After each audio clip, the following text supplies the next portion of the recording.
Combustion. Whoa, whoa, whoa, whoa, whoa, whoa, whoa, whoa. Been running the game with my team making plays. Talking 80, my G's, wanting jewels in this place. Surrounded by dogs, keep the quarterback safe. I'm the one with the plans, they gon' do what I say. The game is not over, we don't celebrate. In the end zone, we don't got no time in the wait. Ain't trying run down, we don't premeditate. We just go and get to it, we got them on skates. If the game go into overtime, kicking the overdrive, we gon' be first to the finish line. Play looking full, but I finish mine. Can I get second? We gon' line up like it's dinner time. We put in work till we get us a ring. Super Bowl season, we running the scene. Ain't trying to home of the realest that breathe. Keep your face down when you talk to the king.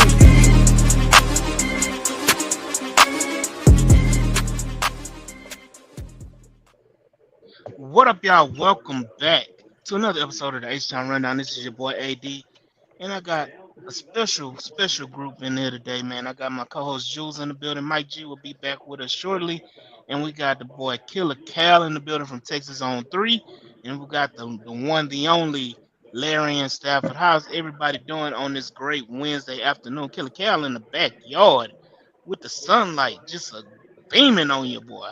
My life in the sunshine.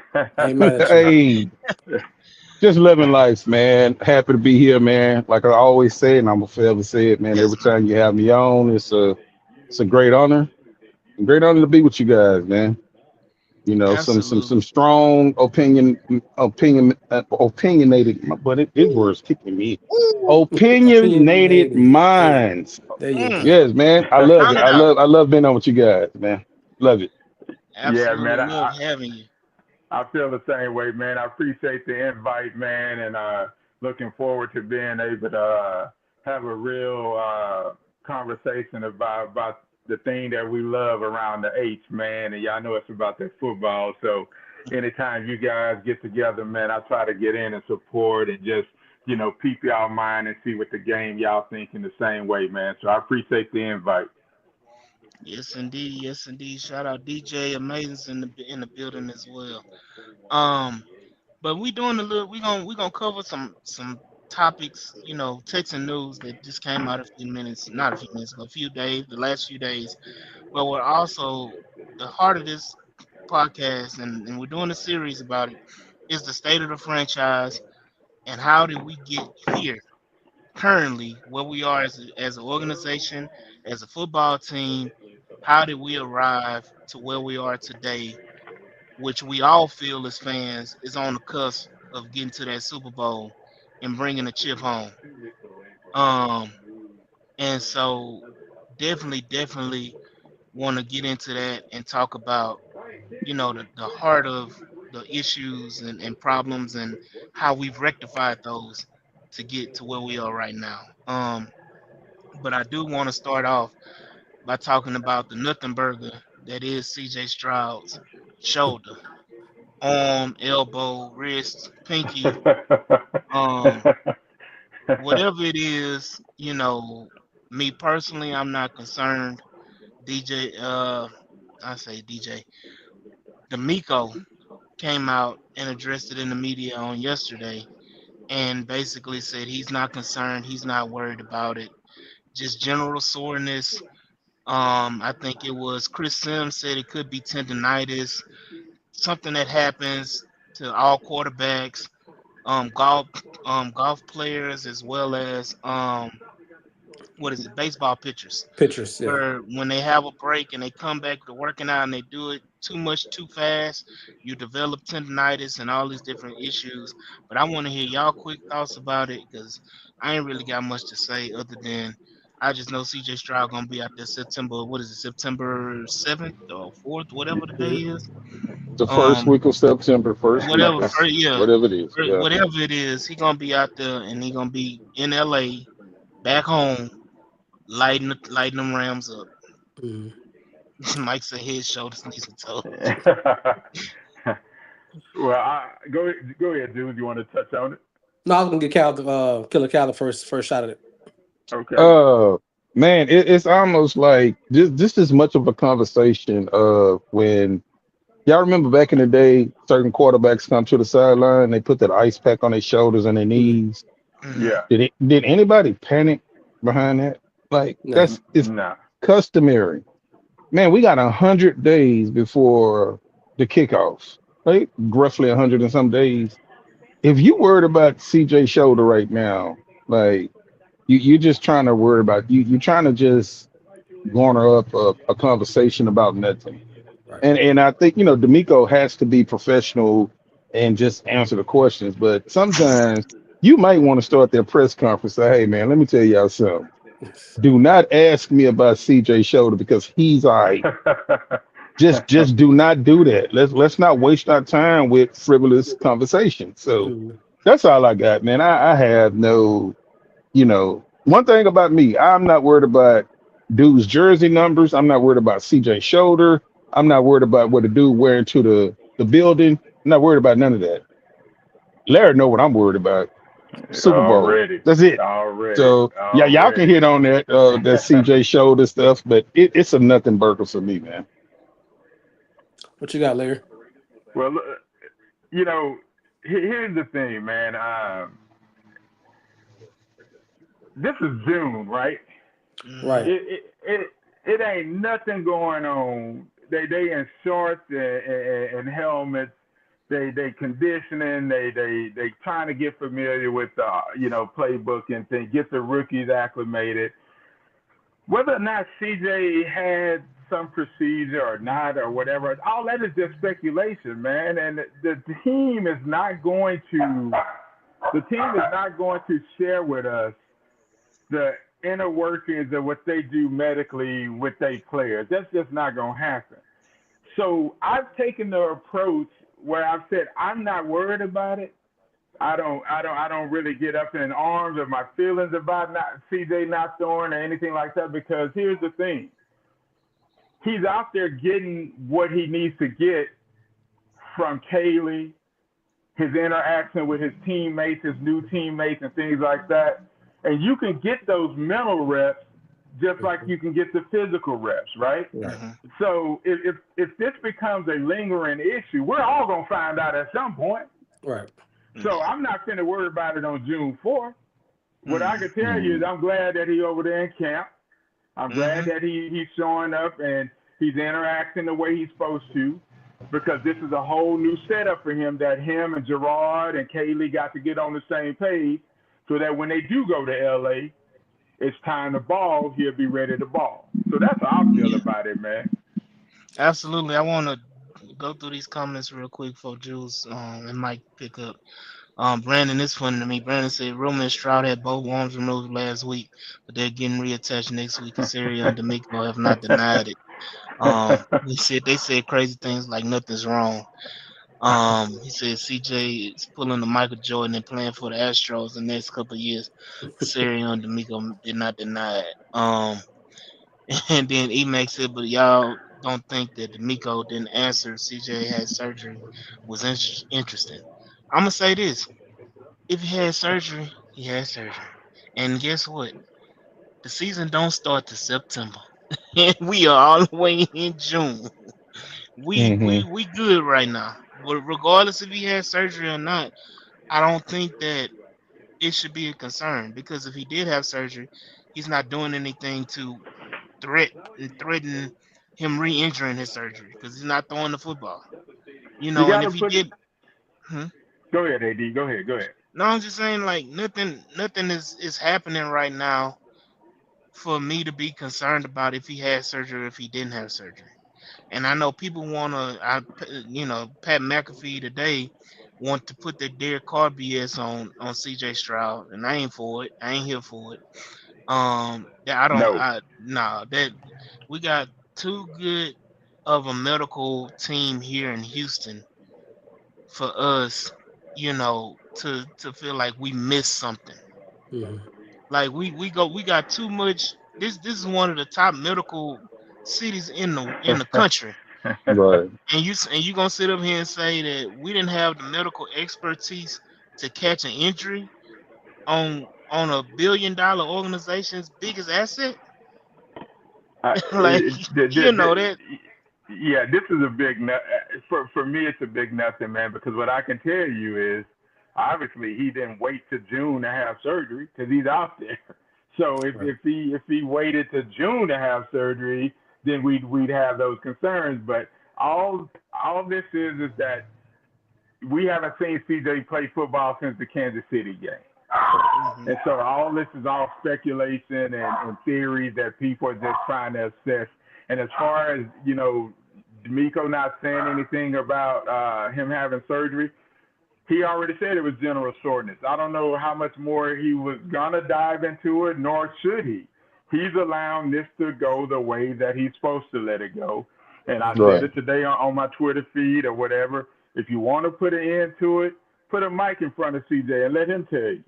Other than that, until I hear from him or whatever, or his representatives, I'm ready to get on to something else about it. Mm-hmm. Right. Jules, Mike.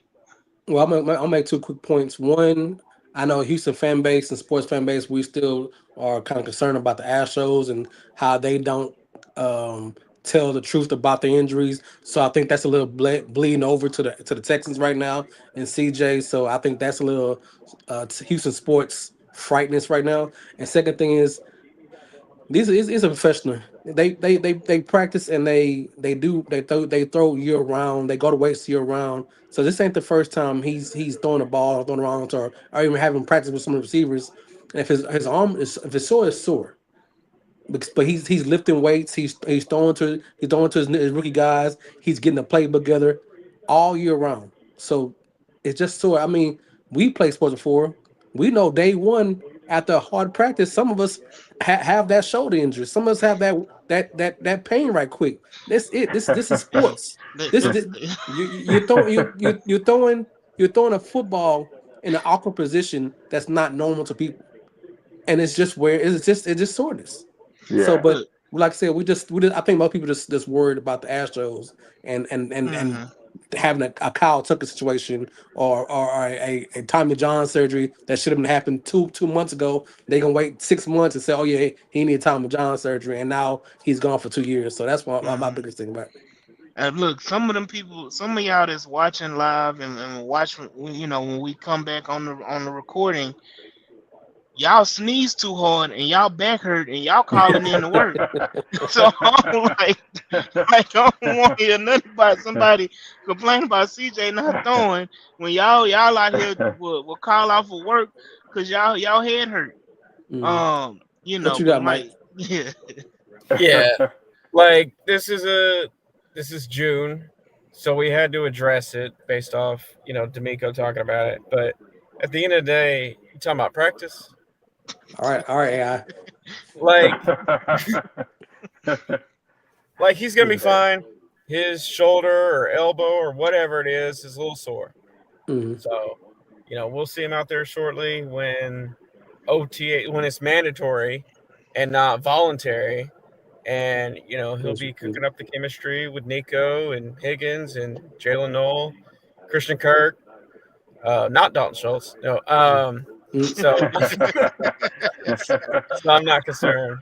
All right. So, Uh, well, you how finish, how Mike? dare the Texans let CJ hand the ball off to the running back? No, hey, how dare they didn't tell CJ the very next day to not be shooting 3 pointers wherever he was. Right. Like how man, you better sit your ass down. Like, Right. are we serious? The very next day he out there shooting 3 pointers. Like, Look, Right. Cal, hold on. nothing to talk about, bro. How dare they allow him to throw behind the back passes and do touchdown dances with his teammates? All that raising his arm and all that. How dare they allow him to even do that? Mhm. Hmm. I well, mean, well, with the shoulder. since we're doing how dare they go back into the bubble after they in practice already and don't nobody know that they in there but a certain few of people that are having that kind of access. Right. How dare they? So come All right. on, man. This Hey, we gonna Right, find out when we find out. All right. right, So exactly. going absolutely. going to the next point. The last thing is we should be happy that all the linemen came and practiced together and then getting that Exactly. chemistry. That's what they need to have because we got 6 new guys trying to find new positions. That was more important than CJ's arm being sore. So to me, it's just a non-issue. Shout out to Blake Fisher getting cut after one clip on the Texans Instagram page. You know, like okay, it's overreaction season and all that. But definitely the next topic we want to just cover before we do our deep dive, 'cause it's about 15 in, is that Ronald Darby, free Mhm. agent signing. I think he's only 31 years old. Retired from the NFL. Informed the Texans of him retiring from the NFL. And he was positioned to be cornerback number 3. Um, Yeah. but what are y'all initial thoughts on that, and what does that mean for the Texans in the secondary going forward? What you got, Larry? I mean, guys get to a certain point in their careers, man. We just saw it with Detroit with Ragnow, the center. He Mhm. just dropped out at 29. Mhm. Guys have made a lot of money, man, and they just ready to move on. And I'd rather find out now Mhm. than going into the season and then have them be shutting down. And the thing about it is, we'll never know whether or not they had any kind of inkling that this was going to happen. But what do? They draft Jalen Smith. They go out Right. and sign another DB or whatever. This is just all a part of the business of football, man. And once guys get to that point, if they're thinking retirement, because I heard I don't remember what NFL player said, when you think about retirement, you already You're retired. retired. So it's just time to Mm-hmm. just get on out of there. And we also all know that it's a young man game. And when it's a young man game, man, young to us is 31, but young to Right. them is 21. 20 exactly. So I'm good with it, man. Big up to him, making a decision that's best for him and his family, and giving the Texans the opportunity to go ahead and start figuring out how to fill their position with what they got over there, or go get somebody else. Mm-hmm. And get my money back since you retired, so I can use it for cat space and Exactly. maybe sign another corner who's out in the free agents right now. I'll make a trade for somebody. We appreciate the money back.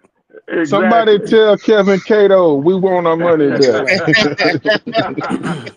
So we got that money coming back, and we got the money back from Shaq Mason that dropped June 1st. So no, we good. I mean, if we got to find somebody who's on the street right now to be cornerback number 3 and 4, and Smith is scoring position, so I think we good.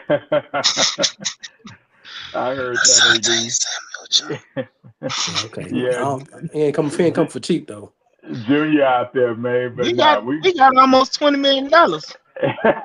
Well, what's cheap? Right. Yeah.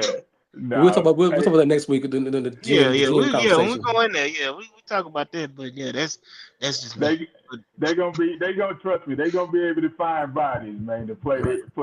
to get another cornerback in there. Trust me. So it's all good. And it just get a rookie. It just get a rookie from USC. Y'all know I'm pretty bad on names, but Jalen Smith. Jalen Smith. Yeah. Just say Jalen. Yeah, You say Jalen. Jalen. You say Jalen. You probably cover everybody. Half the team is Jalen.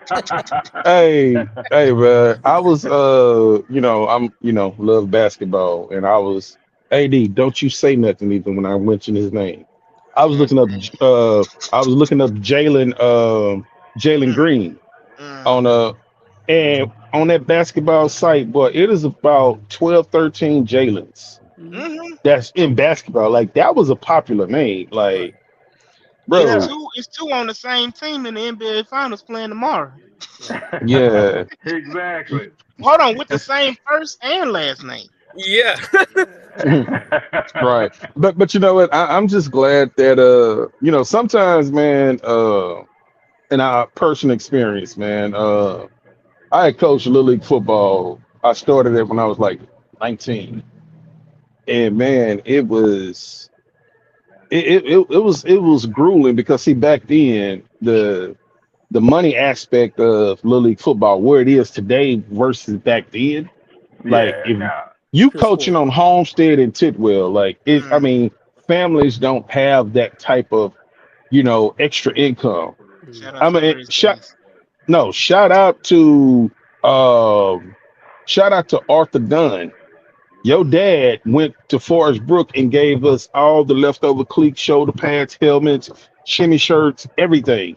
He made sure that we were supplied because we couldn't afford it. So I get to that, and I coached from 19 to about 32. And after winning like man, we won the Super Bowl championships like several times.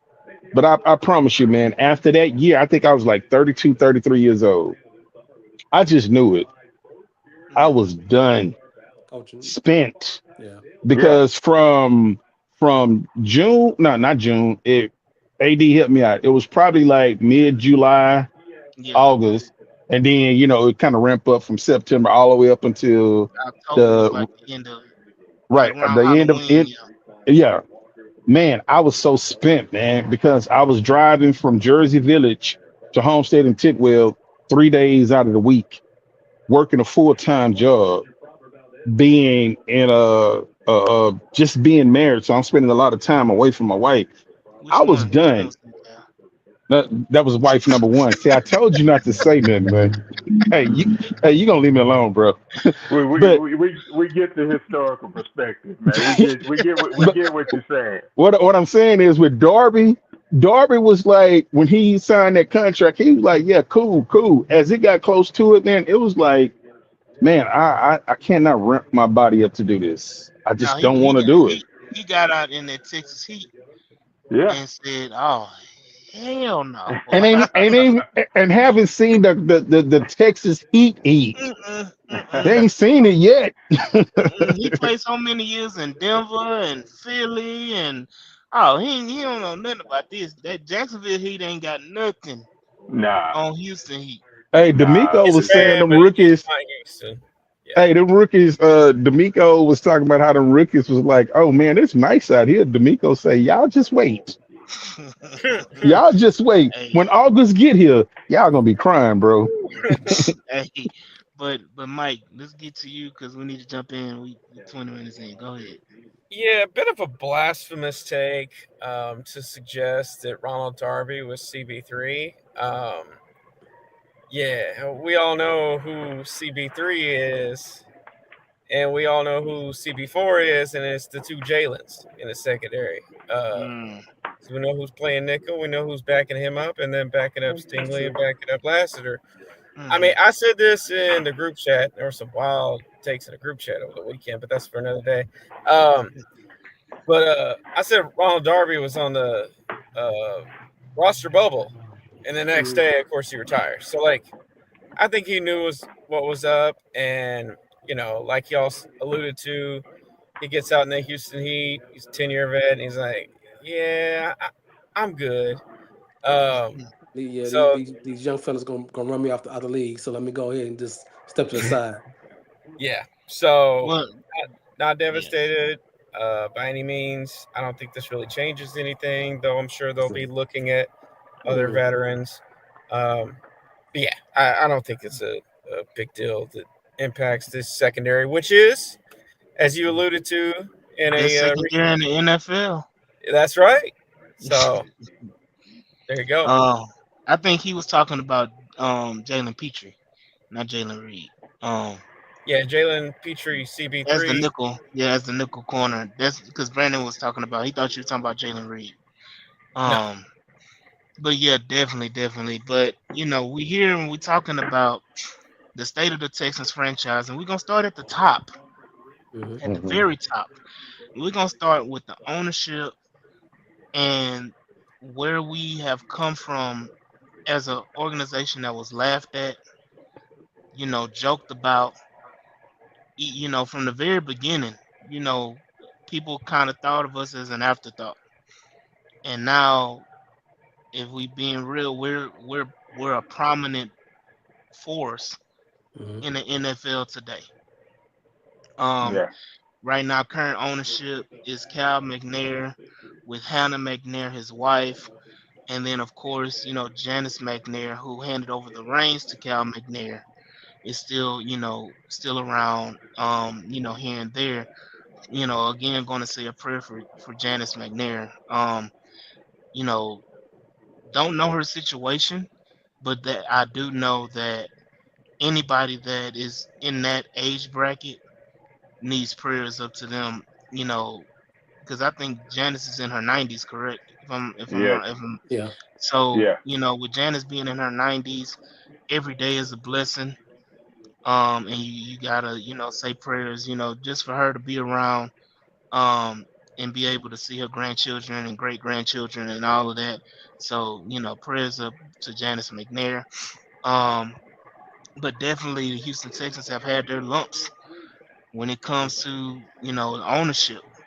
Mm-hmm. And the journey really took a snag starting in 2017 when Bob McNair passed away. Yeah. And that took a toll on it took a bigger toll to the franchise than what most people think, because that was the beginning of the catastrophe that was, Bill O'Brien and DeAndre Hopkins getting traded, and it just, Larry Tunsil trade and all of this stuff happening, Deshaun Watson situation, all of this snowballed that in that 2017 year and season when Cal McNair passed away. So I Mm-hmm. want to, I'll pass it off to Jules to kind of keep going on it. And I want to hear y'all thoughts of how we have arrived to where we are now. Yeah, we're gonna pretty much start with the whole transitioning from losing our founder ownership about Houston Texas, who brought the Texans back to Houston. And when Rick Smith lost his wife in that situation, Bill O'Brien won a couple division titles. He started getting more power, and it became a shift between a power shift and somebody trying to gain more power, and not enough people to put in the reins, and not enough talent or just mindset about what is good for his franchise. And with Mhm. that 4 or 5 years of turmoil, we kind of set us back up for 4 or 5 years, Six, and six we years of had to. turmoil. Yeah, we had to really overcome as a franchise, and as not just a franchise, but an organization looked upon by other sports organizations and other NFL teams, and said, "What is going on in Houston?" Because we were right there, two quarters away from going to the Super Bowl, or at least the AFC Championship game, and then it just all falls apart. And so we want to talk about that, and then where we at now, and then where do we need to be? What do we gotta do for this franchise on the top level to be one of the recognizing organization, not just in it's not in NFL, not just in U.S. sports, but world sports. What do we gotta do, and what do we have to achieve, and what is Cal and Hannah and even Vice President Nick Casario, because Nick Casario is also the GM, but he also the Vice President of football too. So he's still part of that upper senior leadership of his team. So that's why we want to dive in. And we have, like I said, Larry is one of the council members of the fan council. So, and like I said, we saw it at the state of Texas. My boys buddy with Kyle and Hannah. So there and there's not a person in Houston that don't know Larry's voice, Mhm. and speaks for everybody who didn't get a chance to speak the radio and just be truthful, passionate, not wrong or right. The brother came off and come off how he come off, and this is a very important for this franchise to get it right, and the stadium and the whole nine. So we just want to Mhm. tackle this and really get into who we are as a franchise organization and where we're going now. Um, you know, Go ahead. go ahead, Go AD. ahead. Well, I was gonna start with, because I know you're gonna go in, but I want to go into a key pivotal moment. But I'm gonna hold off on that because it's when we touch it, I'm gonna jump in and talk about it. But go ahead. Okay. Okay.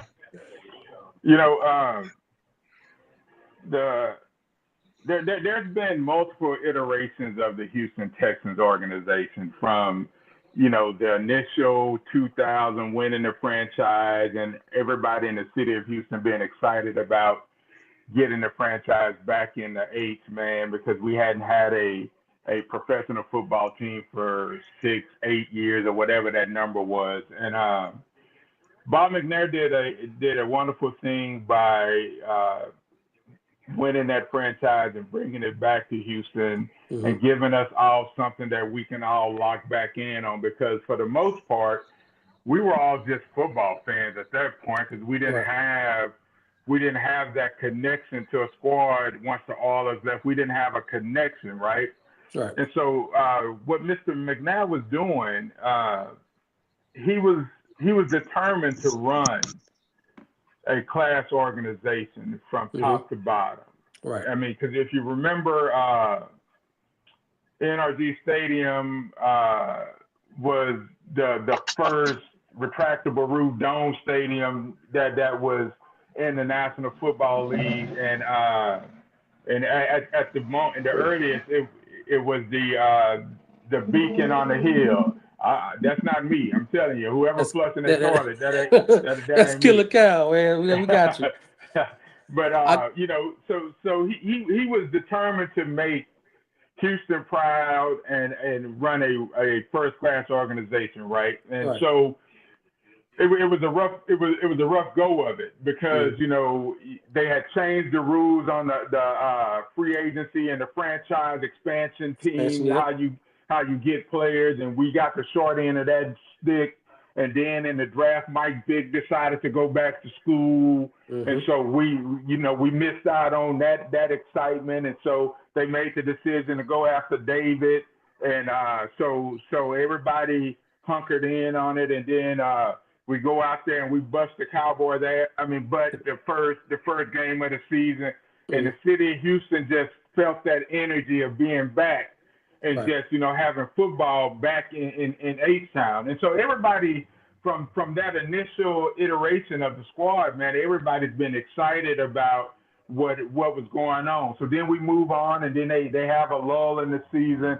Then they have to go and draft Mario Williams, bring Kubiak in. So now here comes the second iteration. But we got Dre, then we get Arian Foster. So then now you start seeing the making of what looked like a professional football team. Right. You had recognizable players. You had players that other teams coveted. You had dudes that understood how to play the game because they was dogs in college and come from winning programs and things like that. And so you have that iteration, so that in 2011, 2012, we was a knock away from the Super Bowl. You know what I'm saying? Because that's what the ultimate goal was up until Fat Albert fell on Matt Shaw's foot. And then all of a sudden, everybody in the city of Houston was trying to figure out what plantar fasciitis was, man. Because ain't nobody, all we knew it was a dropped arch, and you couldn't go to the Army if you had bad feet. That's what we thought we thought it was. So we have that. We have that iteration, man. And everybody, again, if you're a Texan fan, you know the city was lit around that time, man. And Bob McNair was still a part of that. And then everything was going smooth or whatever. And then obviously here comes Billy O, right? Hold on, Larry. Yes. This is why I want to jump in. Okay. I want to jump in. Hold on, before you say it. And the idea that we got the top free agent with Joseph that year, that say that people want to come, players want to come to Houston because we had something special brewing, and then you got Daniel Mannion coming, and then you had free agents like, okay, we're no longer an expansion idea team, that we actually got put together. So the excitement, and we brought back other Houstonians who were Titan fans, kind of brought them back home, and said, okay, now we got a real team to root for because we see the product on the field. And that's how the Houston Texans really start flowing. But go ahead, AD. So going into that Bill O'Brien era, oh Lord, and getting to the point that I brought up earlier when this really started to snowball, and the snowball started rolling like Indiana Jones. That little boulder was chasing after him. That's how fast it was rolling when Bill O'Brien, with Bill O'Brien and the power struggle. Because again, I know we're gonna talk about it next week. When it comes to the New England Patriots, Bill O'Brien, I wanted to be Bill Belichick. Right. Yeah. And he wanted total control and total power because that's what Bill Belichick had in New England. Yeah. And that's where, and I think it was as soon as he stepped foot in Houston, that was his ultimate goal, was to gain that type of power and control over the franchise. Yeah. And I go back to 2017 when the late Bob McNair passed away, is that the perfect storm happened for Bill O'Brien. Yeah, it did. The perfect storm happened for Bill O'Brien for the fact that the structure was set Mm-hmm. because at the end of the day, it was a power struggle between Bill O'Brien and Rick Smith. Right. Yep. Bill O'Brien didn't want Deshaun Watson. Rick Smith flexed his muscles and showed that I'm the HNIC There you go. There you go. and I got who I wanted at Right. quarterback, which was Deshaun Watson. Mm-hmm. Yeah. Yeah. And that, of course, pissed Bill O'Brien off. And then the season's going on. It's a up and down season. Hold on, Eddie. Before you say that, I'm not going to talk about Bill O'Brien long, but I think the season before that really started the whole initiative that Bill O'Brien wanted more power because I think Brock Osweiler was forced upon him because he still wanted to go with Brian Hoyer, but Hmm. the That fan was enough base of was that. so mad about Brian Hoyer's um, playoff loss, where we got blown out by Kansas City in the first Kansas round City. in Yep. Houston, Horrible. Hoyer Bowl, that, and he had 3 shots at quarterback. He had Ryan Mallett, he had Brian Hoyer, he had Savage, and then he had another one, Fitzpatrick, and the two of them wasn't too bad. But he wanted his quarterback because he wanted his system, and he really wanted to go with Brian Hoyer for another year. But he was outruled by Bob and Rick Smith and say, "Hey, we're gonna get the best free agency quarterback on there, and you got to do with it." And I Yeah, think that was really started the whole. yeah, I don't want somebody picking my groceries, as the great yeah. Bill Parcells says. If I'm gonna be the cook, let me go buy my groceries too. So I So think that would start the whole conversation going forward. right, and I wanna timeline correct. Because I'm gonna address Ruben's comments. That's funny, but I want a timeline correct because Bob McNair passed away the following season Hmm. after we drafted Deshaun Watson. Right. So I want a timeline correct, but it's all in that same 2017 Same. is when it started But he Yeah. started getting because sick. He got started yeah, getting he was sick about 2 years yeah, prior to that. Now. right. So Mhm. in 2017, Ruben, that's the dedication of the H Town Rundown, Mike G. And then Jules, I don't know how you want to address what the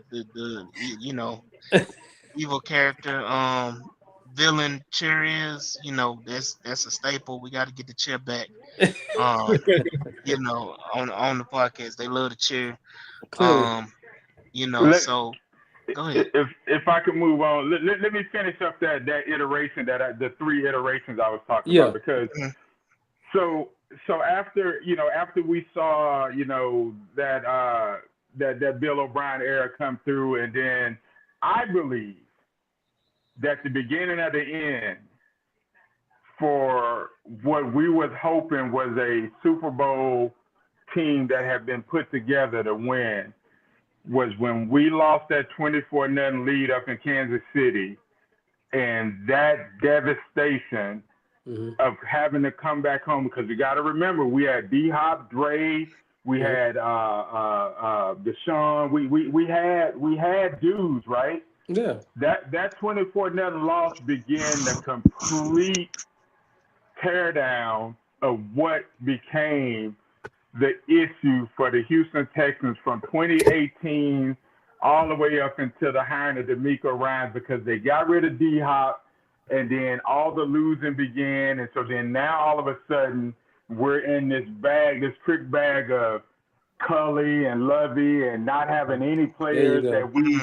that we even recognized anymore. And so when you talk about the state of the franchise, that may have been the lowest point Mhm. from my perspective, because I talked about it a lot then. That may have been the lowest point where there was a mass exodus of Right. Texans fans that were ready to abandon this Right. franchise because of what we had experienced in Kansas City, and then the 2 years after that where we were all just, our heads were spinning because there was so much going on. And that iteration is what Yeah. has brought us to this point.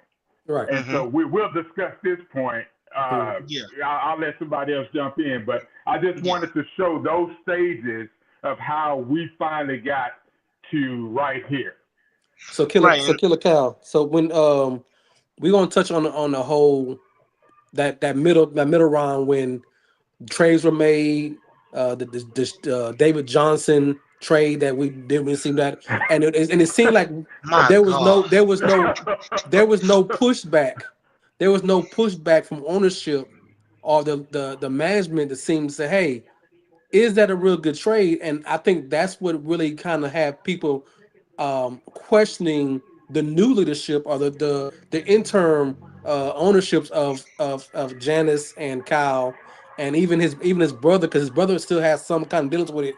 Kerry had some doing it. Yeah. So what was your take on the whole lack of leadership during that time period when Bill O'Brien was seizing power, and then he signed his homeboy to actually replace him in the it used to be situation. My take on that was I was really mad that Cal McNair wasn't paying attention to be a football guy. Right. Been there from the beginning. Like we got our franchise. We marched on the field in 2002, but we got our franchise in uh 20 it was 20,000, right? It was It was 1999. 99 when they announced it in Yeah. 2002 when Right. they took it to the field. Yeah. And so you are an apprentice to what a vision that your dad had. And we are going all the way up into almost 20 years of you being there, Mm-hmm. and you just wasn't paying attention. I'm gonna tell you the turning point for me was, and I think it was more of shout out to Hannah McNair, because that's the first time we started hearing her voice. Right. Mm-hmm. When I don't know when it was, but I think it was mid-season, Mhm. and everybody was clamoring for Jack Easterby to be up out of the building. Like he destroyed so much of the culture that even the former Texans wasn't even coming around. But the crazy And part was he was the character coach, wasn't it? Ain't that his job when he first got him to be right, the chaplain Build the and the culture. character thing? The culture. Yeah, yeah. he's supposed to be the culture coach. And so Right. when that termination happened, that's when you started to hear her voice. Mhm. And then you started to see things started to change. Mhm. And I think the backroom conversations was, I can't do this, Cal. I was gonna say baby, but this is Hannah talking to Cal. I Yeah. can't do this. I'm gonna stand right by your side, Right. but these are the decisions that have to be made. Right. And Yeah. that was the turning point of our franchise. Mhm. And then when you fast forward, like we was able to get East to be out of here. We was able to get Bill O'Brien out of here. We had to go through those 2 years of Cully Right. and Lovey. Right. Yeah. And then the Deshaun fiasco happened. Right. Well, we're gonna touch that in just a minute. Hold on, but Yeah, wait, Yeah, yeah, before I yeah. touch that. yeah. Okay, So I'm a dial it on back. yeah. The turning point for me was Hannah McNair had Okay. started to be vocal, because Hannah never said anything. Mhm. Mm-hmm. Hannah was just, every time that Cal would be talking, she'll be looking at Cal just like this. You better say the right I mean, things. she was just like, Cal, I'm gonna let my husband handle this, Right. but my husband is not doing the right thing. So Right. now I'm about to be vocal, and I Right. think that's what changed everything. Okay. Yeah.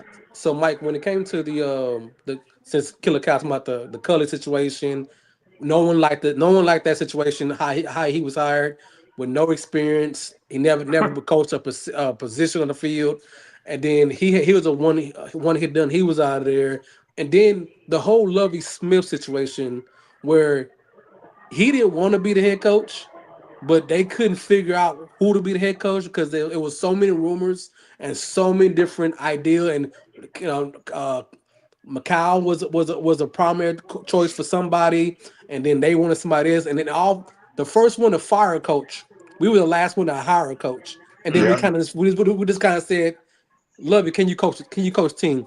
As a fan and as somebody who covered the Texans, how did that make you feel about the Texans? How it made the world look about our Texans that we had two coaches that weren't done? Good question, Jules. Yeah, a lot of PTSD that I should have seen coming from this episode with David Johnson and Coley and Levy and Bill O'Brien. Um, I mean, the Coley situation shouldn't have been surprising. Nobody wanted the job at the time. So we got Uh, somebody. No, we got somebody who would take it. Honestly, like that. And I wanted to bring this up just very briefly to add on to the Bill O'Brien situation. Um, fact of the matter was, Bill Belichick is the one who blew that whole thing up because we were going to hire Nick Casario at that time to be GM, mm, and he was Belichick's right hand man for at least a decade. right. And Hmm. Bill Belichick said, "Oh hell no! You know what? We're gonna call some bullshit about this being like a Tampering, Tampering. tampering exactly at a wedding. right." And then he No, it said, was the ring ceremony. The Real ring some money, yeah. "Yeah, ceremony. I got you. there you go." And so that's kind of what led, and I'm sure, as you and AD pointed out, uh, Bill O'Brien wanted that all along, but now it was, oh, now I got to do this. Now I got to prove that I can Mm, do all this and be the head coach and the GM, which obviously was a complete right. disaster. Um, but yeah, I mean, the Lovey situation, yeah, that was a letdown, obviously. Um,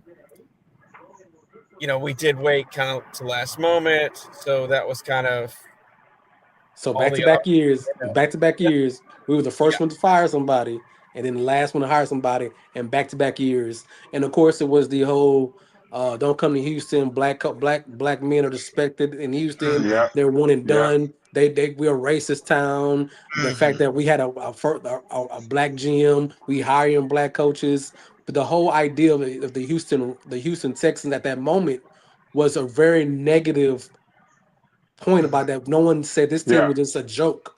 So Yeah. now that was the past. I think we all kind of tapped on that. Eddie, can you just right, wrap up the past and then we'll go with Yeah. the So the the, point the the present. point I wanted to get to was how we even got to that point and the Mm, perfect storm that happened with Bill O'Brien. hmm Because after the death of Bob McNair, is that the structure in place was for um was his Rick Smith Rick Smith. to kind of be the guiding light for Cal and to help him through the transition to get the team to a place of where they needed to be. Right. And this was before the Nick Casario situation Mm, and failed situation and everything like that. The structure was in place left by Bob McNair because Rick Smith and the McNairs are, Ace Boone Coon, they're family. And Godparents.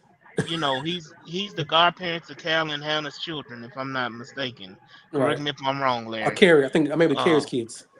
is it Carrie or Cal? I'm not sure. Y'all can correct me if I'm wrong, but I know he's a godfather to somebody, one of them children, Yeah. one of the Yeah. McNair grandchildren. He's a godfather to, Mm, and that is family, and he was going to be right there, lockstep with Cal, to help him through the transition to get him on the straight and narrow to kind of be able to take over this team correctly.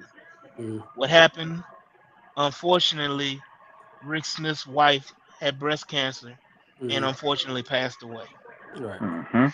And in a moment of him trying to personally fight for his wife, he also had to professionally fight for his job Mm, with Bill O'Brien right. Yeah. on a daily basis. And he had to make a decision. Do I take care of my family or do I go and handle this professional business?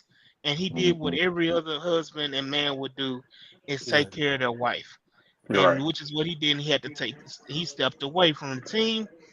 And that's when all hell broke loose. And that's when the perfect storm happened. Is that Bill O'Brien had nobody to really check him. And Cal McNair was in a state of, I don't have the support with Rick because he's Mm, gone. My mom is now up in age. She's dealing with the death of her husband. She's not in the best health as well, and I really don't know what the hell I'm doing. So yeah. I'm a hand the keys over to a guy who talks a good game Mm, Yep. and gives a great speech and can talk you up and to get you to do whatever he needs you to do, master manipulator. I'm gonna hand the keys over to him. Then it goes into the whole Brian Gaines. Let me Right. hire Brian Gaines. Hey, y'all need to hire Brian Gaines. And in Bill O'Brien's mind, Brian Gaines is a yes man. Hmm. And when that comes out that Brian Gaines ain't no yes man, let's get him on up out of here Right. Right. with no pushback because I have the ear of the owner as the Right. head coach. Whatever I say need to happen, happen. Then Right. we go into the whole, and before even Brian Gaines, I'ma see and try to get Nick Casario in here because I feel like he gonna be a yes man for me because we supposed to be partners. Right. But Yep. then that situation fell through. So Mm. then Brian Gaines comes in. He ain't a yes man. Get him up out of here. Okay, Easterby is here because it's supposed to be the New England Trinity with Right. Bill O'Brien, Jack used to be. Nick Casario, and Jack Jack Easterby. used That to was be. supposed to be the Right. New England Trinity in Houston, and they were supposed to take us to the promised land. Right. And You call it Trinity. I call it the seven layers of Hades. That's what I call it. Is. Well, and so Larry, I got to take one step. He said Jack Easterby was a great motivator speaker. Not when you saying one, two fish, blue fish, red fish. Man, yeah, yeah, we can't yeah. just call you a master motivator speaker when you have come off like that. We can't do that, man. Look, so with Go ahead, all of that, AD. yeah, with all of that being said, just painting down the timeline and going through all of that, and of course, in the midst of all of that, after Brian Gaines is gone, then you have with Bill O'Brien and Jack Easterby, you have the Laramie Tunsil trade where you trade away so much Hmm. and so many assets Right. because you mishandled the Jadeveon Clowney trade Right. because the franchise wasn't going to re-sign Jadeveon Clowney Now with JJ Watt. regardless. Not with JJ Watt still there. And Mm-mm. so, with all that being said, you messed over the Jadeveon Clowney trade, and you overpaid, and you gave away so many future assets to get Laramie Tunsil Tunsil. in the building because Bill O'Brien and Jack Easterby, the GMs, said, "Oh, let's sign a broke down Matt Khalil Hmm. to be our future left tackle," and the Right. dude never stepped foot on the field for the Houston Texans Right. in Twice a that regular happened season game. twice. That happened twice in our franchise. First it was Tony Tony Pacelli, Pacelli and and now now Matt Mac Khalil. McGill. And so McAleer played one preseason game and hung up the cleats. Right. And he never played a regular season game for you, which forced you to do the overpayment of Larry Tunsil, Right. which set you back because now you as a franchise have a quarterback, that is still kind of trying to find his way, even though he at the time Deshaun was a great quarterback, Mm. still trying to find his way. But now because you trade away these assets, anything happens, now you're set back even further. Guess what? If anything and everything happened, and now you're giving away the number 4 overall pick Mm-hmm. Yep. for Larry Tunsil or whatever because of a trade. You know what I'm Right. saying? So it's just all of this stuff that has happened over and over again that you gave up 2 first round picks for Larry Tunsil. And, you know, the Deshaun Watson trade. Like Right. all of these things happen, just It was moment after all. moment. It And was it's just all it's all because you did it twice. You giving up your future assets for 5 years. And I Yeah. said it before. I said a statement pre-show, and Larry looked at me crazy. And I'm gonna say it again. During this era, the Houston Texans were stuck in a situation where they could not reset their team because they had a franchise quarterback. yeah, we're gonna touch We're that gonna talk on next about on that that on back the next because episode. yeah, But I'm putting it in the water yeah, so y'all can really understand how crazy and effed up this situation really was for the Houston Texans, not only from the front office and ownership standpoint, but right. all the way down to the schematics and building blocks of this team. And But so, and like Sarah said, every player wants to be traded. But again, finishing off the timeline, you get to the point of after the Bill O'Brien saga, and you finally get to the point like Cal brought up with Hannah McNair mm, stepping into the fold, and again, Cal McNair was lost. And Right. there's not a down. That's not trying to talk down on Cal, but anybody that has lost a parent and has been through that situation, and you don't have the support to back you, you can either go Right. two ways. You can turn up and be better than what anybody ever thought you could be, or you can go the other way and go into a deep hole depression, and it can crumble you personally. Right. And Cal was in a situation where he didn't have the support, and thankfully Hannah McNair stepped into the fold to kind of help Cal along with this process when Mhm. nobody else was there to help him. And Right. so shout out to Hannah McNair. And I say this not as a downtrodden because people don't realize how important Janice McNair was to Mm. Bob McNair. Right. Janice was just important to this franchise as Bob McNair. Mm. Janice was the engine behind this franchise for so many years, running the charitable organizations, doing all of these different things behind the scenes that made the franchise a respectable franchise. Right. And Hannah is stepped right into that role with Cal McNair and is doing that same thing right now, which led to putting the trust in somebody that you really didn't have any knowledge of, and that's Nick Casario. Bringing Nick Casario into the fold after all of the drama Mm. with New England and New Patriots South, and now you got this guy in, and you putting your trust in him, and you just praying and hoping for the best. And you Right. go through the Cully era, Mm. and you go through the Lovey Smith era, and again, those guys were perfect for what you were trying to do. And I don't want to go down this diatribe again about why Cully was there for only 1 year, because Ain't got he was supposed to be there for two. And I'm gonna right. go and leave it at that. We've been down this road over and over again. But you go through the transition, you fight, you beat the allegations of racism, as we talked about earlier. You beat the Mm. allegations of racism, and now you end up with the perfect coach for the team, for the Houston Right. Texans. Period. D'Amico Ryans is the best fit as a head coach in this franchise's history. Right. Yep. Yeah. Being his family, his wife, and people from Houston, Mm. him being Right. one, a longtime Texan, fan favorite Texan, Mm. player, coach, all of this, he's the perfect coach for the situation that we're in now.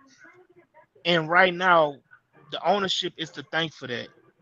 And we Right. got to thank Cal for being who he is and fighting all of the stuff that he's had to fight to be in a position to make this Texans franchise a viable Super Bowl contending franchise, not only from just the roster perspective and trusting the right people, but also him being the owner and putting himself out there and coming out of his comfort zone to Mhm. paint to really show, hey, this franchise ain't who y'all think we are.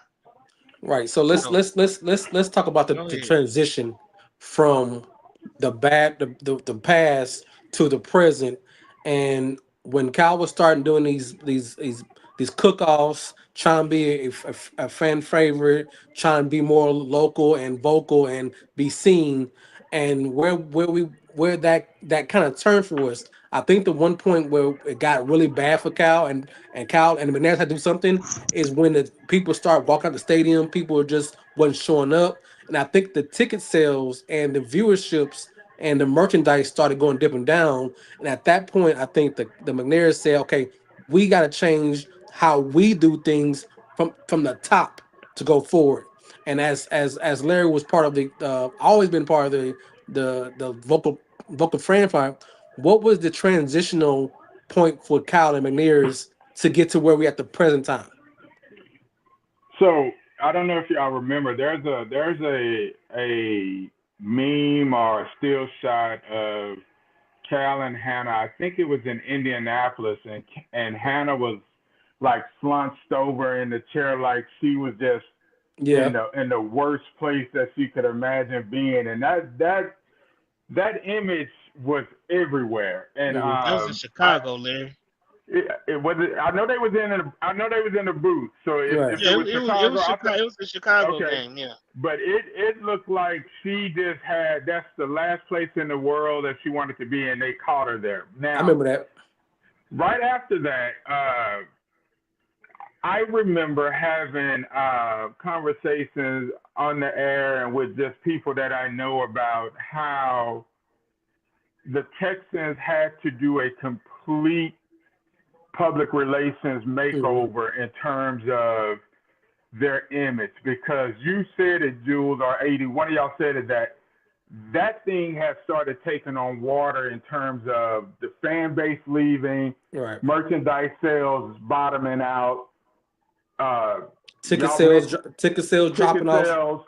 And we had David Johnson throwing the football in the air on the sideline after he got hit or whatever. I mean, we were seeing some of the worst football imaginable as Texans fans, right? And so I remember having a conversation with some people and just going, you know, at some point they're going to have to put somebody out front that can soften Cal McNair's. Not that he was goofy, but he was just he wasn't like rounded. Like he didn't have that swagger or that thing, that bravado, right? He wasn't prepared, and he didn't take it serious. Right. Now I'm not gonna put that on him that he didn't take it serious. What I'm gonna say that he just wasn't experienced, because there's a level of experience that has to come with all of this maturation that all these owners go through. Right. And so I just thought that once they made the decision to allow Hannah McNair's voice to start being an equal to Cal's voice, I think that changed the whole perception of the city, because right after that, because it started happening, and right after that, everybody in the NFL and around the sports world was saying there was no way that DeMeco Ryans was going to take the Houston Texans head coaching job. Right. Everybody was saying that, because they were still remembering that the franchise was in the dumps, right?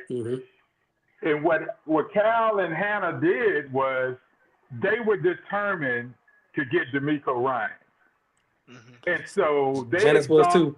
They exhausted every avenue to make sure that happened, because what AD said, he was the perfect fit. Now, we had Kubiak, who was from Houston too. Right. And he was a good fit, but Kubiak just didn't have the desire to change. And Kubiak was stuck into a version of football that didn't exist in 2022 anymore. Right. DeMeco Ryans was a young enough coach, had enough foundational places that he's been to build his skill set from being a quality control dude to a defensive coordinator to one of the best defenses in football. And he was wanted by every franchise that was having an opening that year. It was Denver. I think it was Denver.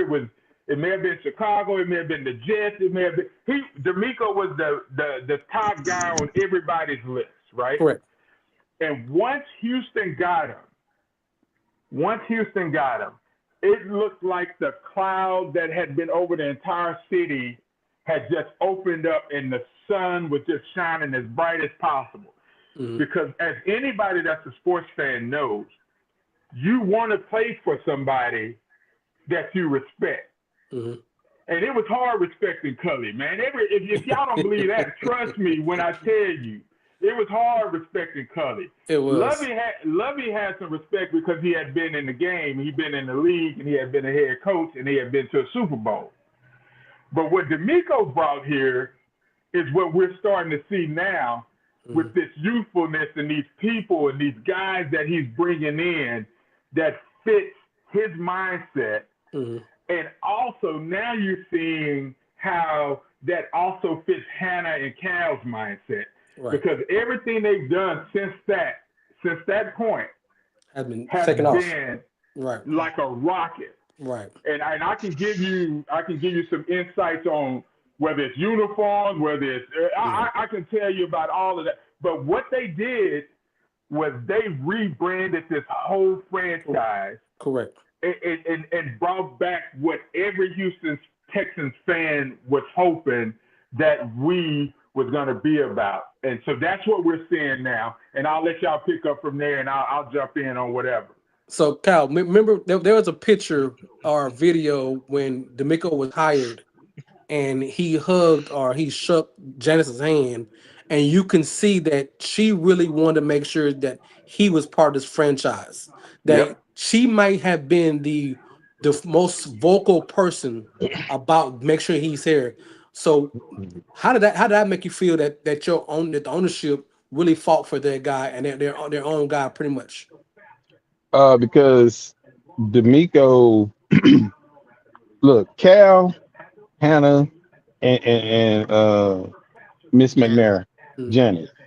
I want to give respect to her name, Miss McNair.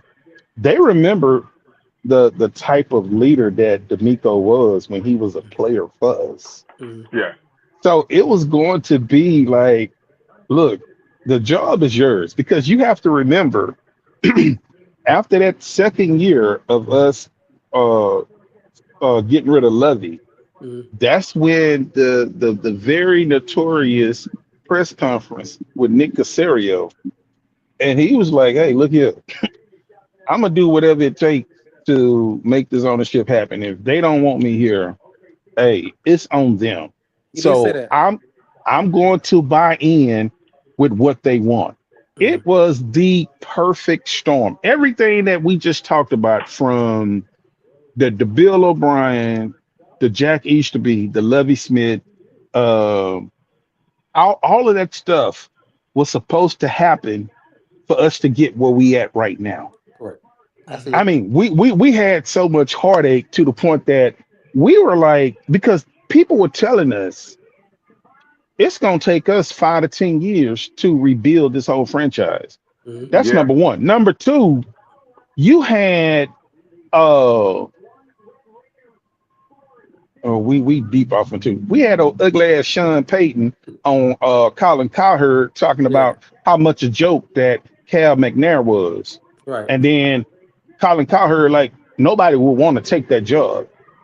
But don't forget Stephen A. Smith saying it. Stephen A. Smith, exactly. But here's the thing, though. If I recall, I don't think D'Amico turned down the interview, I think, with Indianapolis, I think Seattle, and he didn't go interview with them. Denver had... And Minnesota. Denver had... I think 3 teams. I think he only been with 3 teams. Denver had the most money to offer D'Amico. That's that Walmart family. They had that money. And it was like D'Amico knew where he wanted to be. Right. And Janice was like, this is who we want. We need that leadership to take us to where we're about to go right now.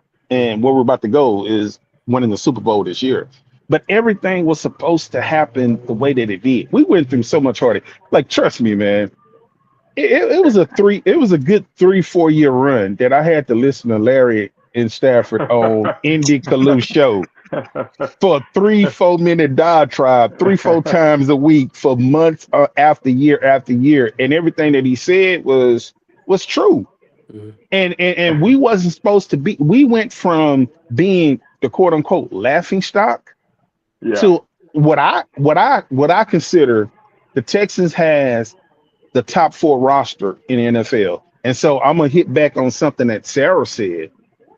Nick Caserio deserves a lot of credit. He deserves so much credit, man, because not only did he take his ego of what he had and made himself second, he allowed D'Amico to come into the room and say, hey, man, whatever you want, I'm gonna give it to you.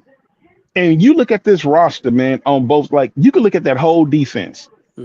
That whole defense is a Nick Caserio defense. I know we love to give D'Amico Ryans all the credit. Man, Caserio have built this team tremendously. Right. And he done this after tanking for 2 years. He had to tank because you had to get rid of that Deshaun Watson. he was so smart that he was like, y'all can't even talk about contracts with Deshaun until y'all. I mean, we need 3 first round picks.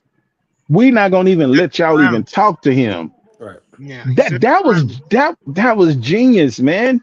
And then Right. he was able to build this team and keep building and building and building, man. It's like if you're not excited about being a Texan fan right now, I don't know what to tell you, man. Well, Because let me hit this, Cal, just to follow up on what you said. I made peace with Nick Caserio being my GM and some of the things he done, but I still didn't forget that his ass wanted to dance with Josh McNown too. Yeah, And oh we know. yeah, Hold on. oh yeah, Hold on, hold yeah, We on, know. hold on. By that point, Larry. This is why Barrett point rings true, is that he didn't allow D'Amico to do that. It was given to D'Amico, and Nick had to adapt to keep a job Right. because of the I Josh agree, McCown situation. I And agree. yeah, because ownership was, hey, this is the guy we want. If yeah, if you can't pull a trigger or you can't work this guy, then you have to go too. yeah, Right, Because and exactly. then we'll hire another GM, because Hmm. right, this is going to not only fix the fan base but fix our image around the NFL world. So right. Exactly. Mike, go The ahead and just turnaround. I'm gonna say this, and Mike can finish it off. The turnaround is crazy because the perception of Nick Caserio Yep, was in the toilet. it yep. was And now Especially in he's Houston. considered, yeah, in Houston, around the league, the perception was in the toilet.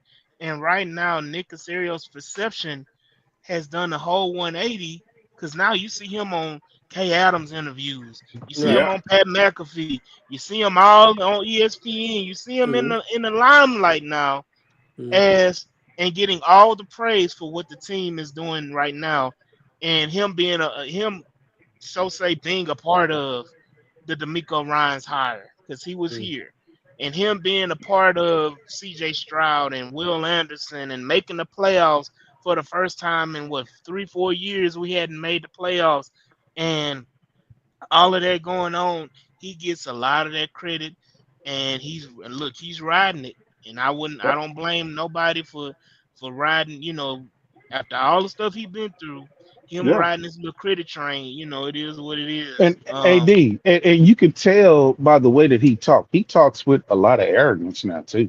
Yeah. right. It's like he knows that, hey man, I know I built a good team. Like if Right. we Hmm. ain't winning it, it ain't because I didn't help build this team. Like it's Mhm, a whole collective. But I just like I love the way that him and D'Amico just they work great together. Like this right. dude was 20 years in the game. He got 6 rings with New England. Like he Right. could have been like and he would have had an opportunity to go back up to New England because he was Robert Kraft right hand man over Bill Belichick. Mhm, Because You he was know, there so after. yeah, I mean, but Robert Kraft would go to him. That's why him and Bill Belichick fell out. This right. came from Ted Johnson. Right. Ted Johnson said that when Robert Kraft wanted to know something about the organization, he would go to Nick Caserio Belichick. over Belichick, and Belichick didn't like that. So Mhm, it was an easy choice for him to say, "Let me go somewhere else and just start over." And yeah, Larry, we don't forget that Josh McCown. right. That Nah, we ain't gonna never forget that, man. And I'll say this: if we being honest, and there's a power structure over there on Kirby, and I'm not convinced that D'Amico ain't the tip of the spear of that power struggle. I mean that power Hmm. hierarchy over there, Right. because I think they work well together, and I've heard Nick Caserio say himself that I refer he to. seeks he seeks out D'Amico Ryan's Mhm, opinion and validation in terms of what he wants that the football side of that team to look like. And so mhm, right, I'm not discarding nothing Nick has done in the draft, but what I will say is that D'Amico's influence, if mhm, you can see, and especially this year, after this year's draft, you can see even more of D'Amico's influence in terms of what he wants this team to look like, both offensive and defensively. And that's Yeah. why we're starting to see the maturation of him becoming an Yeah. all-around coach. mhm, And right, Nick Caserio and not to knock Lovey Smith and David Culley, who are or smart gentlemen. I think Nick Casario met his match when it comes to football knowledge and Yep. the thinking of how to build a franchise. Mm, And he met his match with D'Amico Ryans, who is, as people don't want to give him credit because he was a former player, is smart as they come, right. as quick on his feet, as quick as he was on his feet, he's just as quick thinking wise. Mm, Right. And so is he's a brilliant man. You can just he there's a reason why so many teams wanted D'Amico Ryans after 1 year being a defensive coordinator mm, for the Mm-hmm. San Francisco 49ers, how he was highly sought after. And again, with that respect, Nick Casario had to do nothing but just say, "Hey, I can't I can't outsmart you or try to belittle you or make you feel any kind of way because you gonna push back on me and make me feel some kind of way." right. Exactly. Um, Right. and so Exactly. with that being said, man, I'm again with where we are from the front office and from the ownership perspective, I think we're in a great spot. But Mike, what go ahead and top us off, pause. Um, Yeah, I mean, as y'all alluded to, the way that Casario and D'Amico have kind of gotten on the same page and work extremely well together. Um, and I mean, Cal McNair has also come a long way. Nick Casaro's come a long way. So that's all part of it. All part of the maturation of this team. Um, and I mean, sky's the limit. Honestly, you look at this roster, the way it's built. The salary cap isn't crazy. They haven't, put themselves in a New Orleans like situation. They haven't put themselves. All due respect to the Rams, when they won the Super Bowl, they took a couple years to get back to where they were because they went all in, um, and then had lost some key guys. The Texans haven't done that. They've built very smart. Um, so we're we're going to contend every year. Mm, That's not a yeah, question. This coaching staff from top to bottom is very promising. Um, and we're all, of course, anticipating how Nick Haley handles the offense. So, um, Right. but how do you feel about ownership and the top level of this franchise as we're are you confident? yeah. yeah, I mean, just looking back basically a year ago, Mm-hmm. we are not in the same situation of, when the ball is snapped, the center is the leader of the team. We have made You some just you, real you just progress. had to stick it in there, didn't you? You just You had to know I stick that in did. there, didn't you? Top And, top top moment of the H Town run. yeah, Rest in peace, Chris Roy. everybody's a leader, Hey, and that the yeah center that the center's a leader too. Okay, go ahead, soon Mike. as the ball is snapped, the center is the leader of the team.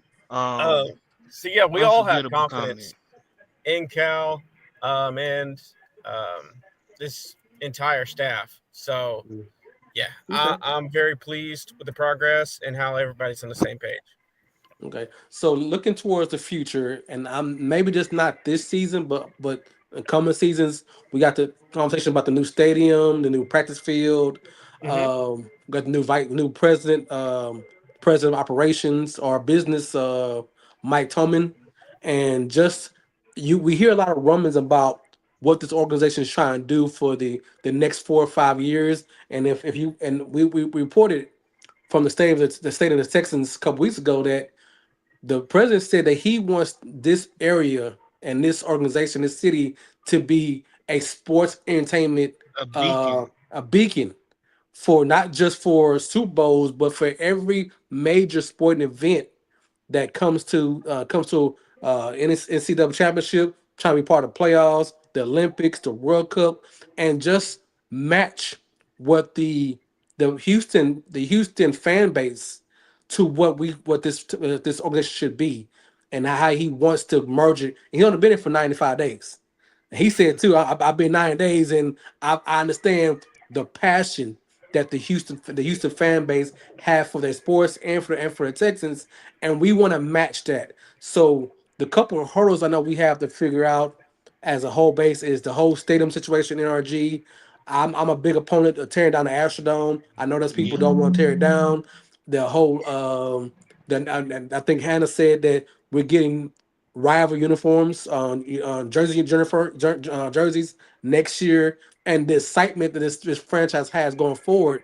So, Larry, can you touch on a lot of things that we want to see go forward and how we make that happen, Look, or how Kyle and ownership make these things happen? well, let's touch on this first. The sitting in our fan council meetings and just my interactions with different people that I know over there on Kirby, man, and the conversations that we've had, the number one thing that they've always talked about is how much they are committed to the city of Houston, Very, and how much they are committed to making this a world-class organization. That's what their whole thought process is. And I flat out have told them in those fan council meetings, I flat out told it to the city of Houston sports fans on the radio. I've said it on this show. You want that whole organization to become a world-class organization? Win your Super Bowl. Win your Super Bowl. That's going to send everything. You talk about tearing down the Astrodome. Yeah, they'll send us all over there with a John Deere and help. You know what I'm saying? Because then now the perception of your organization is a winner. Because that's what it's about. It's about winning. We can win all the stuff off the field, and we got some of the best swag in the league in terms of uniforms that we put out there now, and we see how the fan base is back rocking with them and everything. It's about winning a Super Bowl, because if you win a Super Bowl in this city, that's a football sports town, and we got some of the best franchises, the Astros, Rockets, but football is just this thing, man. Right. And it's been this thing since I've been on this earth, man, that this city has never rocked with. And so if what they're thinking over there is money ain't an object. It's just not. I think they're worth. I saw something where they're worth $7 or $8 billion as a franchise. I think what I was told that they were the number one team in merchandise sales last year, because everybody was rocking that new C.J. Stroud or that Nico Collins, or they knew all of that stuff. And then what we're looking at is we have a 2002. So we got a 25-year-old stadium that they got a 7-year lease left on, right? That they're having to share. 5 years. No, they got 7 more years on it. They got I thought the lease was up in 2030. No, they got 7 more years on that. That's why they're using. We're gonna remodel and because they got 7 years on that lease that they're sharing with the Houston Livestock Rodeo, and then they're sharing it, with anything else that come in there, that they have to move everything out in terms of their operations. That's why they're looking for another place to just build their football operation stuff in another part of the city or whatever. So my point is that they're trying to figure out exactly how to put this new stadium, because they're going to get a new stadium. If y'all sitting around here thinking they're not going to get one, absolutely. They going to get one. It's just a matter of time. So this organization's goal is to win a championship. And if you listen at how they talk, you listen how they move, there was a time that everybody in the city thought they didn't give a damn what the fans say. Yeah. And now their whole driving mission is to make sure that the fan base has some kind of input in their thought processes, so that now we don't get to make no decisions. Don't get that twisted. Right. But they do like hearing from us to saying, okay, we can bring this to the table and see if we can, see how this fits with what our goals are. Their goal is to win the championship. And if you want to be a world-class organization, which this city deserves, you win a Super Bowl. And I know everybody said you got to get to the AFC championship first, but I think we should have already been there on that point. But Exactly. you win you a Super Bowl, now the conversation is completely different, not just in your city.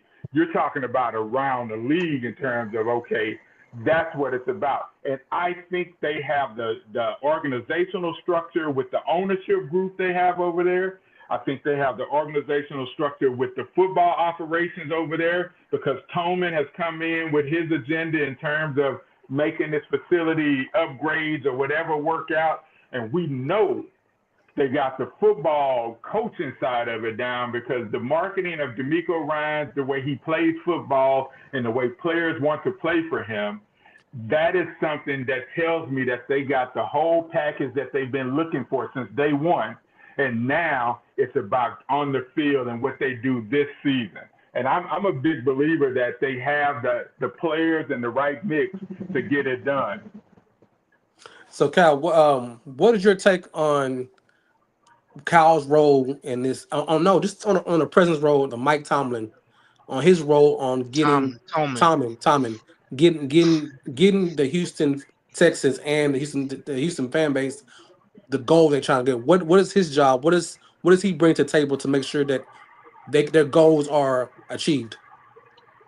Well, right now, what he has to do is this is what Larry was talking about, and we can go back. He said something that was like real pivotal 30 minutes ago, and he was talking about Cal McNair, and he was looking for a word, and the word was Cal had became more relatable. Okay. Mhm. He became relatable not only toward the sponsors, the white collar, the suite owners, but you got Cal out there barbecuing. You got Cal riding slabs. You got Cal throwing up the H. Cal was like, I'm here for everybody. And it made him a more likable person, because we went to looking at Cal like, what are you gonna do to, oh, okay, I can rock with you right now. So right now, Larry just said the key thing. What changes everything is a Super Bowl. I mean, you talking to a guy who was watching the catch that wasn't a catch in Mike Renfro. You watching and after that game, 50,000 people poured into the Astrodome after a loss at 10 o'clock at night. Think about that for a second. They lost the game. 50,000 people drove to the Astrodome and went inside of that stadium when them Greyhound buses was coming in.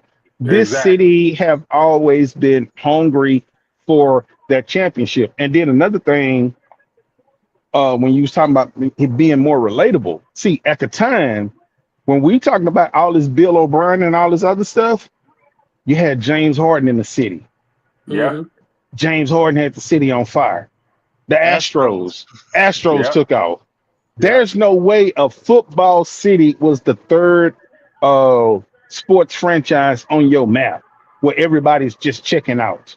Like we here in September, mid-October, we was out of there.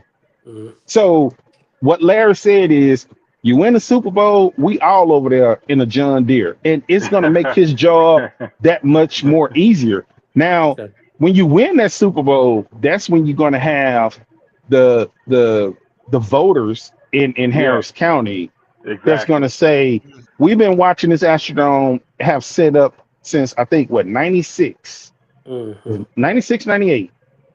We have to make that a total megaplex, a whole complex of just bars, clubs, somewhere to go before the game, after the game, and then it alleviates. I think, Jules, you said this. You said this about 2 or 3 weeks ago. Like, when the game is over, AD said it too. It alleviates a lot of the traffic.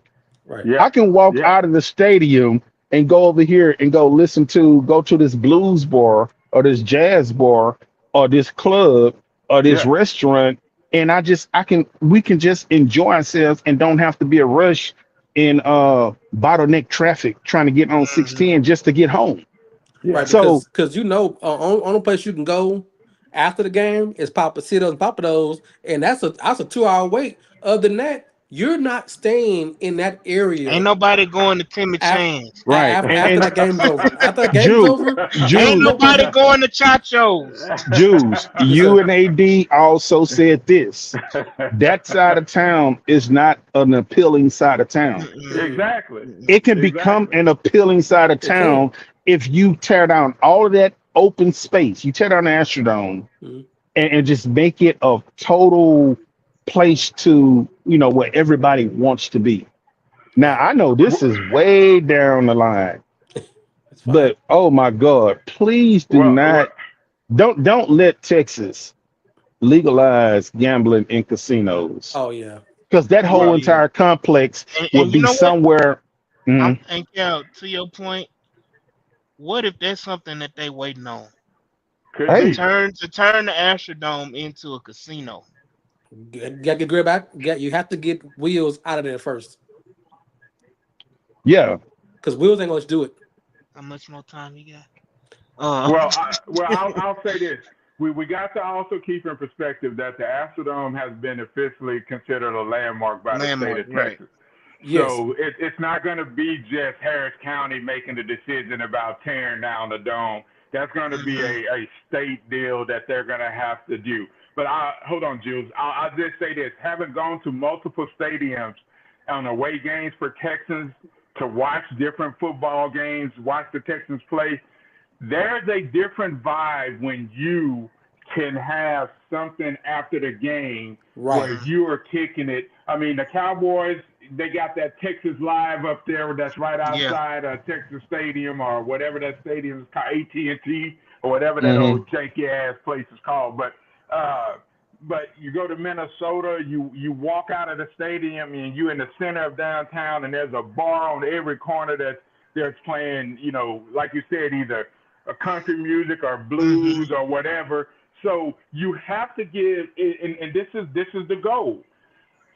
It's now the Texans' position that we have to do something to reinvigorate the fan base. That's why when you talk about reconfiguring, most of the people don't even sit in their seats on the club level no more because they at the bar, everybody kicking it and having a good time, and you got screens everywhere, and you just drinking and everything. And so now those club seats aren't being sat in, and that's why you see that different.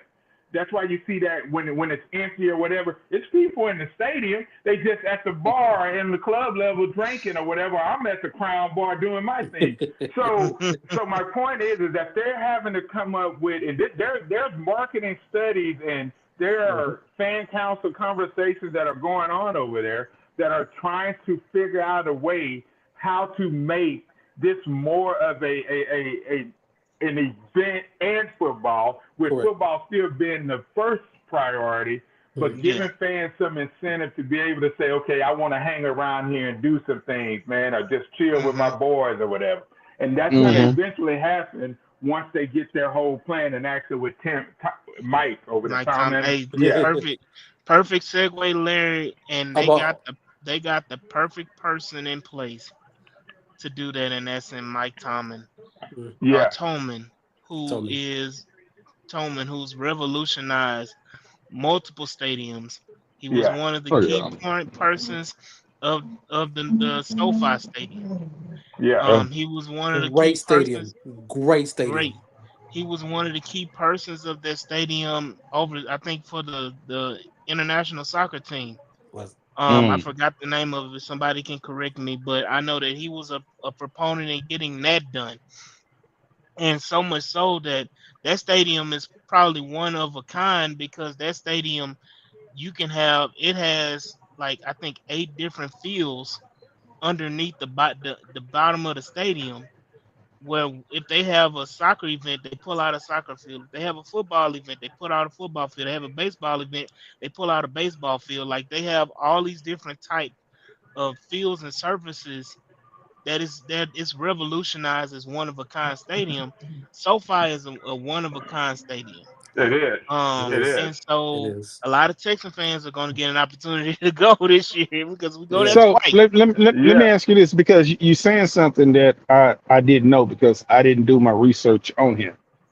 So what do you think?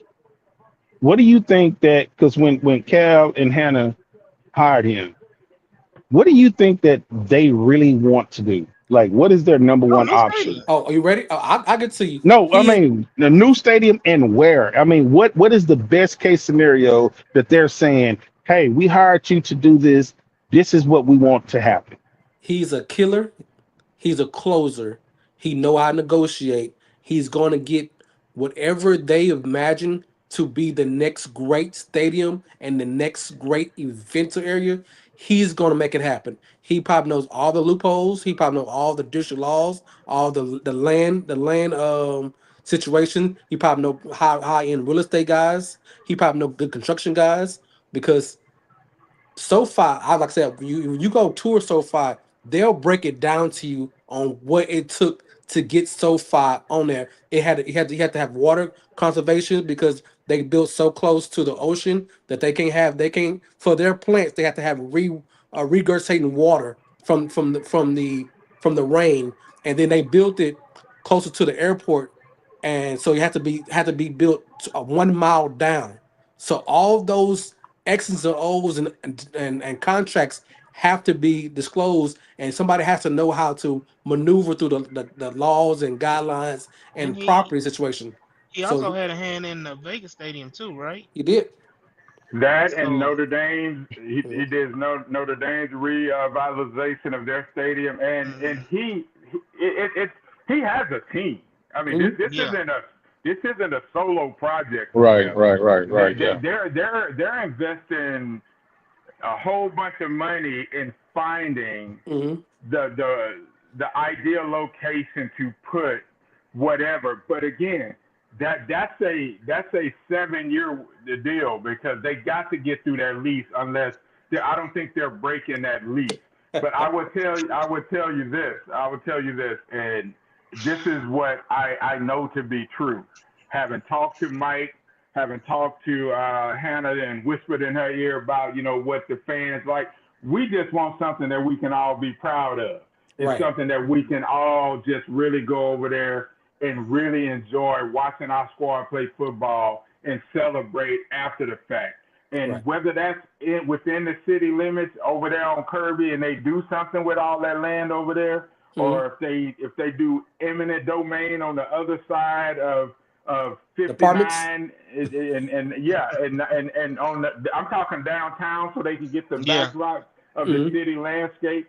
Or Gorgeous. if you go ahead and decide you want to give the Dynamo the opportunity to play in NRG, and then you take over the Dynamo Stadium, and then you recreate that whole East Edu thing over there, where Mhm. everybody is trying to migrate to now. So Yeah. Yeah. there's gonna be these huge conversations that are gonna be had Mhm. about exactly where to put that thing, because I know Katie and all of those are in the conversation too, but Townball. I'm thinking that there's going to be a whole bunch of conversations that they're going to have when they Mhm. get ready to make that Well, decision, I know man. I know one thing. There was a suggestion online, and shout out to Black Lion who Greens made the Point. suggestion. No, no, no, no. That wasn't his suggestion. His suggestion was that he freaking moved the Texans all the way past Fresno and Missouri City and all the way down another 40 miles To past Brazoria County? Pearland. Yeah, all the way no past that. Mm-mm. What? Almost, man, I say, bro, I understand there's a lot of land and development and all that stuff. So he's saying Pasadena Plantation, Oh no. all the way out there. And he was saying it's a lot of undeveloped land and all that. Ain't nobody, Floods. ain't nobody traveling, making a whole trip like you got to go a Louisiana trip from Houston. Mhm. You gonna make that trip to go to a Texan game. You might as well say, let's just go be Saints fans or Cowboys fans and drive them 4 hours to go to Dallas and go to New Orleans. If we're Watch gonna drive yourself, that AD. far, Watch yourself. Watch oh, yourself, man. I'm just saying, and I'm on my soapbox. They can move to Katy, they can move to the Woodlands, they can move in one of those two areas that are very that a lot of people live in. That yes, the That go city to of Texans Houston, game. they go to Texas games, but Yeah. that population of people have migrated outside of the city Yeah. to those locations, to the Woodlands, to Katy, to Talking those about areas. Ain't Waller. nobody going Waller. 2.5 hours out of the city to go watch. No, that's not happening. I Mm-mm. understand you may stay out there and you want the Texans to go over there, but sir, it is Hey, not. It is not a Well, great look. hey, But hey, again, that's they just my they soapbox. Larry. I'm Hold on, yeah. Larry. But I live in but I already drive an hour for the Texas game. Yeah. I'm gonna let Houston's AD already wrap an up. hour from Houston. We don't I'm need gonna let that. AD finish up. He'll wrap us up. But Larry, Yeah. if they move to Waller, they ain't got to worry about the Harris County Commission no more. It's a whole Hey, different county.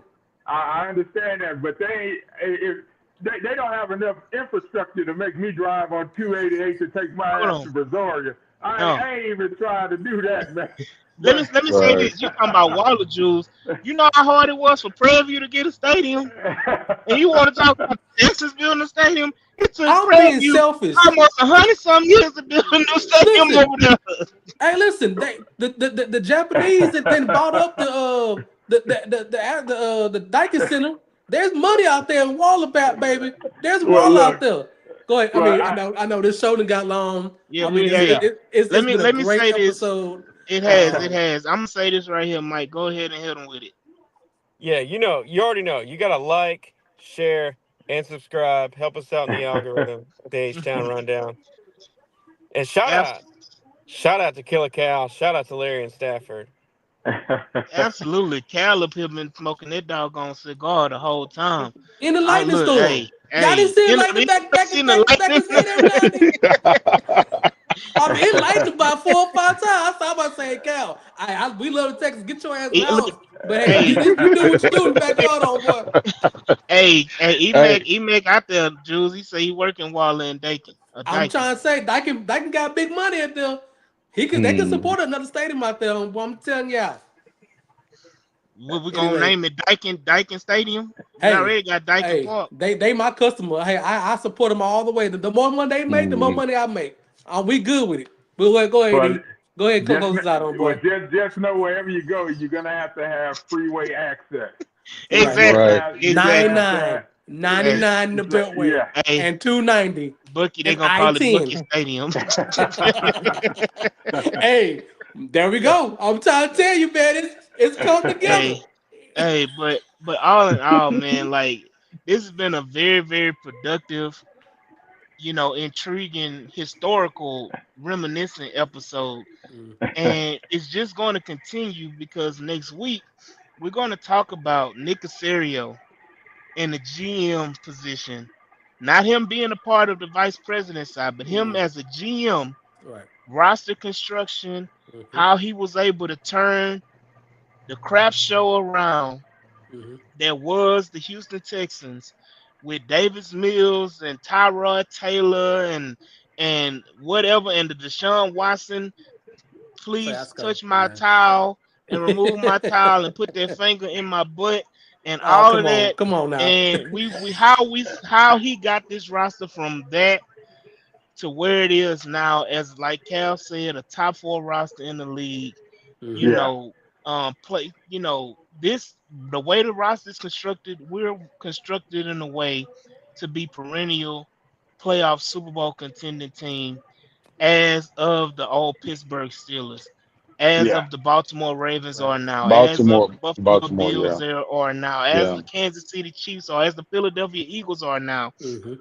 We are currently constructed to be one of those type teams for the foreseeable future when you have the right. franchise players and you lock them up on great contracts. And we're gonna talk about all of that next Right. episode, which is the next iteration of this, series. And we're gonna end it up with where we are with the team and the Mm-hmm. expectation for us winning this damn Super Bowl. Right. We're gonna win that off in a couple of weeks. But next week we're gonna talk about Nick Casario and his input and Right. his imprint on this team as well. What you got, Jules? So tell all the Nick Casario haters Yeah. to, Oh, we to got make sure y'all one of the join. RG biggest Mike. ones. We got one of And the biggest ones. Hold yeah, on, I Jules. got you. We got one of the biggest ones coming in, and Dr. Larry Payton is coming in next week. One of the biggest Nick Right. Casario haters. We may even have racist goatee Mike come in, and as him being a Nick Casario hater, come So in so and give his all spiel. yeah, all the haters come on, all the people who love Nick Casario, the supporters come on, because we're gonna talk about everything. And this series will put together, and the people that we are bringing on for this series are integral to what we're going for, and their voice and their knowledge is to give the fans and our listeners more in depth about the Texans organization as a whole. We want to give you information. We want you to have the talk about this, our topics at the water cooler, as old school used to say, and just have you thinking about what's going next while we're going through the dead period. So we appreciate everybody showing up. Appreciate Larry Stafford, Killa Cal. I mean, it's been a great show. I really like the success of this show and how we really in depth and have a great conversation about our team, and we're not afraid to say, hey, we made some mistakes. We made some good moves. We're here Yeah, now, and we can go forward, because you can't celebrate without having understand what you've been through. already. It's not a Yeah, great story if you ain't struggled.